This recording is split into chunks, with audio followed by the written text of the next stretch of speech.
Bonsoir à tous, mon nom est Nathalie, je suis l'animatrice, la traductrice et la créatrice d'Info Local au Japon et je souhaite parler aujourd'hui du typhon numéro 15 qui se prépare à naître ce soir du 3 septembre 2025. C'est un typhon qui va passer rapidement, mais c'est un typhon qui peut nous préoccuper et par conséquent, il mérite une explication et je vais essayer de faire ça rapidement parce que il est tard et que je pense que tout le monde attend cette explication avec impatience.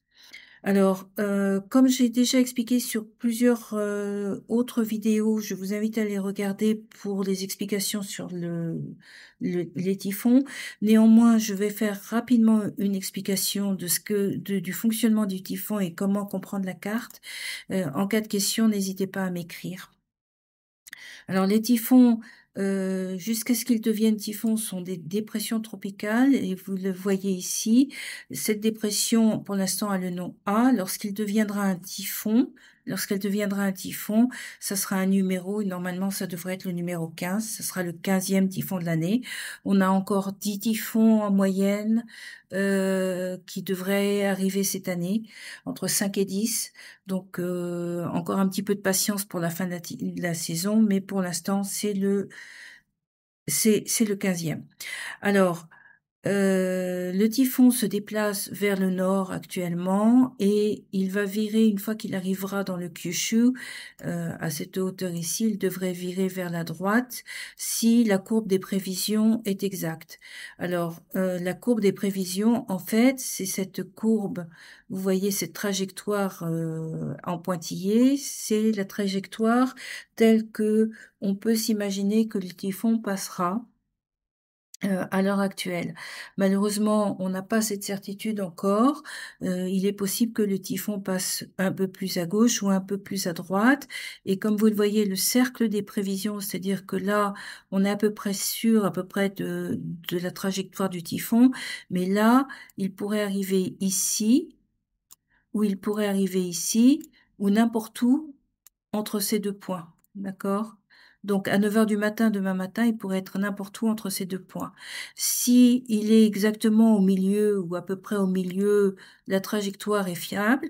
Si il passe plus à gauche, le typhon risque de se déplacer plus comme ça, ou un peu plus comme ça, et auquel cas, au lieu de toucher Kagoshima, il pourrait aller vers Kumamoto, traverser par ici, ou carrément faire un voyage dans ce sens-là.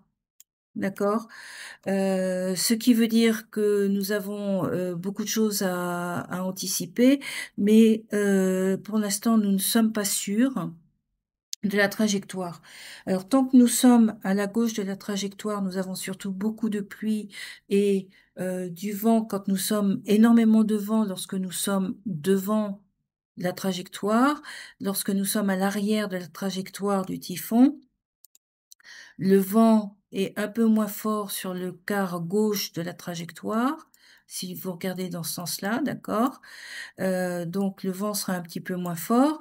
Par contre, si vous regardez et si le vent se déplace dans ce sens-là, euh, ici, c'est cette partie-là.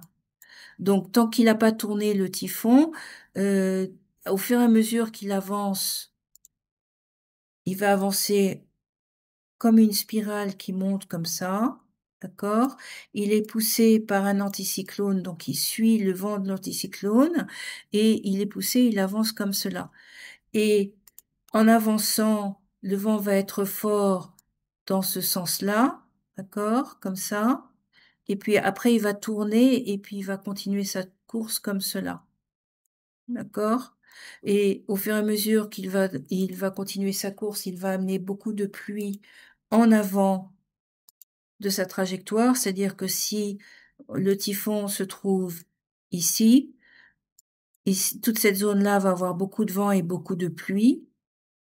Et puis s'il se trouve ici, c'est cette zone-là qui va avoir beaucoup de vent et de pluie. Et puis s'il se trouve ici, c'est cette zone-là qui va avoir beaucoup de vent et de pluie. Et puis bien entendu, on continue comme ça au fur et à mesure. Concrètement, le typhon devrait arriver sur Kagoshima demain dans la journée, devrait déjà impacter Kagoshima demain dans la journée. La question est de savoir sa largeur mais il se peut qu'il soit suffisamment large. Si on regarde, il se peut qu'il soit suffisamment large pour couvrir de l'ouest à l'est de Kagoshima, et ensuite il va se déplacer dans ce sens. Donc si je dessine un cercle un petit peu plus rond pour montrer la trajectoire, à supposer que ça soit la trajectoire ah pardon, ça c'est pas le bon. Voilà. On va supposer que ce soit à peu près un cercle de cette taille-là. Donc si je déplace la carte, le typhon va se déplacer comme cela, et ensuite il va se déplacer comme cela, le long, et vous voyez qu'il va toucher quand même pas mal de régions du Japon, et au fur et à mesure qu'il avancera dans chacune des régions, en avant, il y aura beaucoup de pluie. Alors si je dessine les possibilités de pluie et de vent, donc je vais rajouter ces parties-là. Donc tant que le typhon va dans ce sens-là, ces zones-là vont avoir beaucoup de pluie jusqu'à la moitié du typhon, d'accord? Et puis là, beaucoup de vent. Je vais mettre la couleur du vent, on va la mettre en bleu pour que ce soit plus clair. Donc le vent va être très fort dans toutes ces régions-là. Donc si je regarde ici, une fois que le typhon sera à Kagoshima, vous voyez que le vent va être très fort, fort sur la trajectoire du typhon, d'accord? Et vous voyez comment ça va se passer jusqu'ici à peu près, d'accord? Et donc, concrètement, du 4 à 21 h au 5 à 21 h, le vent va souffler fort, comme cela. En tout cas toute la journée, et puis la pluie sera très intense, et la pluie, le problème de la pluie, c'est qu'elle risque de bloquer les Shinkansen pendant un certain temps, et il est très probable que le Shinkansen s'arrête par moment. Et puis surtout, il y a des avions qui vont devoir annuler leur vol, annuler ou retarder leur vol. Les petits aéroports risquent de fermer, les gros aéroports, les avions atterriront peut-être, mais il vaut mieux vérifier auprès de la compagnie d'aviation, parce que la compagnie d'aviation peut vous autoriser à changer votre vol si vous voulez être sûr d'arriver à temps. Donc, le changement des vols est gratuit à partir du moment où la compagnie d'aviation sait que le typhon arrive avec certitude. Par contre, si vous le changez un petit peu trop tôt, ça ne sera pas gratuit. Donc, vérifiez avec la compagnie à partir de quand vous pourrez le changer. Et si vous avez des impératifs de date, vous devez prévoir en conséquence. Le remboursement est gratuit, le changement est gratuit quand il y a un typhon. Pour les réservations, normalement, c'est la même chose. Malheureusement, je ne peux pas vous dire si vous devez changer votre réservation ou pas. Tout va dépendre de la trajectoire du typhon, et pour l'instant, on n'a aucune certitude. Donc, je ne peux pas vous dire ce qui est mieux. Il faut surveiller d'heure en heure et prendre la décision au fur et à mesure. Pardon. Et de manière générale, donc, si le Japon se trouve à la gauche, à part le Kyushu qui va prendre le vent et la pluie, si le Japon se trouve à la gauche, vous aurez beaucoup de pluie, donc évitez de conduire sous la pluie, je vous en supplie, parce que les routes vont être coupées. Le mont Fuji, alors, c'est une question qu'on ne me pose pas, mais je donne cette information parce que moi je l'ai escaladé il y a très, très longtemps, et je connais assez bien les chemins, et je peux vous dire qu'en période de typhon, c'est pas quelque chose qui va vous faire plaisir. Et comme vous le voyez, il y a une information sur la page du mont Fuji qui vous dit que comme le typhon approche, il y a des risques que ce soit glissant, hein. Il y a des risques que des rochers se dévalent les pentes, et les routes risquent d'être fermées, y compris les chemins de randonnée. Par conséquent, si vous voulez l'escalader, c'est pas forcément le bon jour entre le 4 et le 5, en tout cas le 4 dans le soir, ça c'est sûr, et le 5. Donc ne dormez pas sur le mont Fuji le 4 parce que vous risquez de ne pas pouvoir redescendre, et puis surtout vous ne verrez pas la vue, ça sera dangereux en descendant parce que les pentes sont assez raides. et en plus, le vent risque d'être suffisamment fort pour vous faire tomber. Donc, normalement, il faut être raisonnable. Si la trajectoire du typhon change, bien entendu, ça sera différent.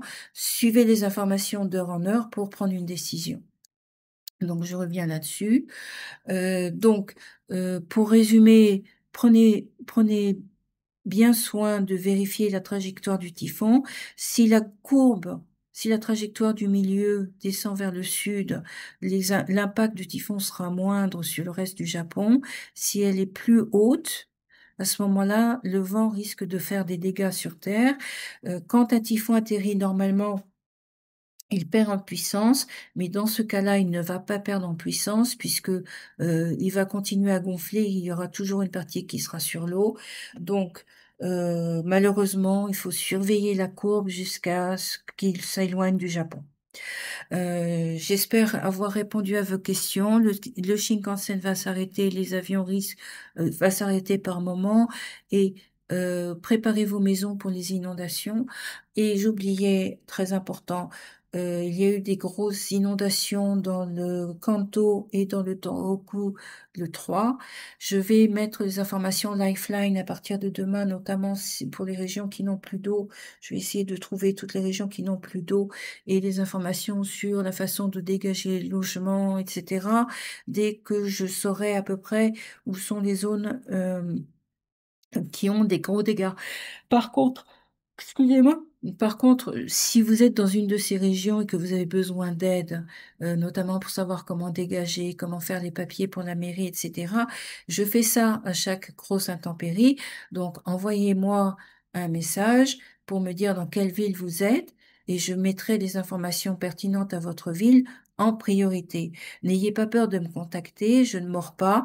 Je fais cela pour vous aider et pour vous faire gagner du temps, surtout quand il y a beaucoup de nettoyage à faire parce qu'il y a eu des inondations, vous avez besoin de ces informations rapidement.